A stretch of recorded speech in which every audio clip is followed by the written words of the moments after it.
Hi everyone, welcome back to the video. Science सीखते हैं English बोलना, जिसमें कि आपको ग्रामर लर्निंग भी होगी, यानी कि जो इंग्लिश ग्रामर का एग्ज़ाम होता है उसमें भी फ़ायदा होगा। फ्यूचर टेंस के ऊपर हम लोग सेंटेंस सीखने वाले हैं, जिससे कि आपको फ्यूचर टेंस का स्पोकन इंग्लिश समझ में आएगा बेसिकली।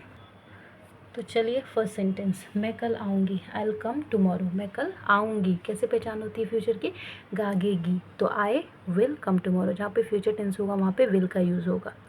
सेंटेंस के लास्ट में हमेशा गागेगी मिलेगा, यानी कि सेंटेंस गागेगी से ख़त्म होगा। जैसे हम सब क्रिकेट खेलेंगे, ये देख रहे हो, गी गे, तो उसका क्या बनेगा? We all will play cricket. वह मेरी मदद करेगी, शी विल हेल्प मी। वह गाना गाएगा, ही विल सिंग अ सॉन्ग। तुम कहाँ जाओगी? Where will you go? वो मैच जीतेंगे, he will win the match. वह झूठ नहीं बोलेगी, शी विल नॉट लाई। वह पतंग उड़ाएगी, she will fly a kite. वह एक डॉक्टर बनेगी, she will become a doctor. मैं तुम्हें कभी नहीं भूलूंगी, I will never forget you. समझ रहे हो? हमेशा फ्यूचर टेंस की पहचान करनी हो तो उसके लास्ट में गा गे गी होता है सेंटेंस के। और जहाँ पे भी गा गी गी आएगा आपको समझ आ जाना चाहिए कि अच्छा ये फ्यूचर टेंस की बात हो रही है, और वहाँ पे आपको फ्यूचर टेंस में विल और शैल, ये दो वर्ब यूज़ होते हैं।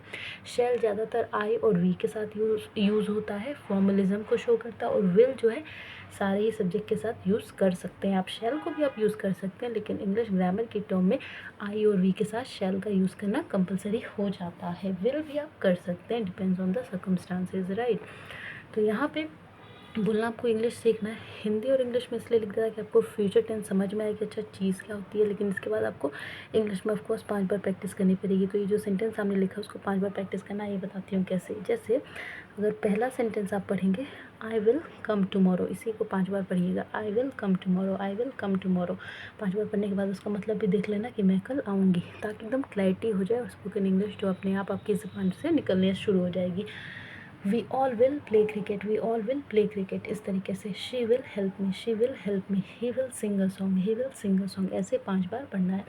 Where will you go, where will you go, फिर 5 बार पढ़ने के बाद उसका हिंदी मतलब देख लेना है। ही will win the match, he will win the match. फ़ायदा ये होगा कि इससे क्लैरिटी हो जाएगी, बिल्कुल कन्फ्यूजन ख़त्म ही हो जाएगा। She will not lie, she will not lie.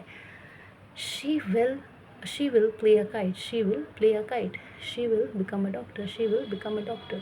Last, I will never forget you. बस इतना, कुछ भी नहीं करना है मेहनत, और बस इतना प्रैक्टिस कर लोगे, चुटकियों में इंग्लिश बोलना सीख जाओगे। और इतना ही प्रैक्टिस नहीं करोगे तो बहुत लंबा टाइम लगेगा, और बहुत मुश्किल से, बहुत मुसीबत से आप इंग्लिश बोलना सीखेंगे। फिर आपको ये होगा कि यार मैं कब से सीख रहा हूँ, मैं कब से मेहनत कर रहा हूँ, लेकिन मुझे इंग्लिश बोलना आ क्यों नहीं रहा, और यही फ्रस्ट्रेशन में रह जाओगे। बस इतना कर लोगे, सिर्फ प्रैक्टिस कर लोगे 5 बार, तो इंग्लिश बोलना एकदम आसानी से सीख जाओगे। तो प्रैक्टिस करिए। Like and subscribe for more. Thank you.